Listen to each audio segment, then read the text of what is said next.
Un conseil et deux futures lectures, vous en rêviez, c'est pour maintenant. Et le conseil, c'est Romain Gary, Les Cerfs-Volants. Les Cerfs-Volants, c'est l'histoire du jeune Ludo qui tombe un jour follement amoureux d'une jeune aristocrate polonaise, Lila. Il va essayer de s'en rendre digne, on suit sa jeunesse, la Seconde Guerre mondiale éclate, il va falloir faire des choix. Le jeune Ludo, en plus, a la mémoire parfaite, c'est-à-dire qu'il a en tête toutes les valeurs, toutes les traditions de la France qu'on lui a enseignées à l'école.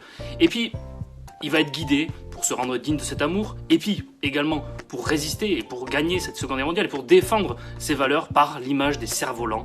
L'image des cerfs-volants qui est le symbole de liberté, d'audace et de poésie. C'est l'un des plus grands romans de Romain Gary, et puis en plus il y a un personnage que je trouve génial qui est le cuisinier. Je vous laisse découvrir la saveur de sa manière de résister, c'est absolument génial. Je vous disais deux futures lectures, la première, l'épopée de Gilgamesh, le plus ancien texte de la littérature mondiale qui a inspiré la Bible, qui a inspiré les récits athéniens, qui a inspiré les récits grecs, romains, etc. Bref, c'est un indispensable, je l'avais lu il y a longtemps, j'ai absolument envie de le relire, l'épopée de Gilgamesh.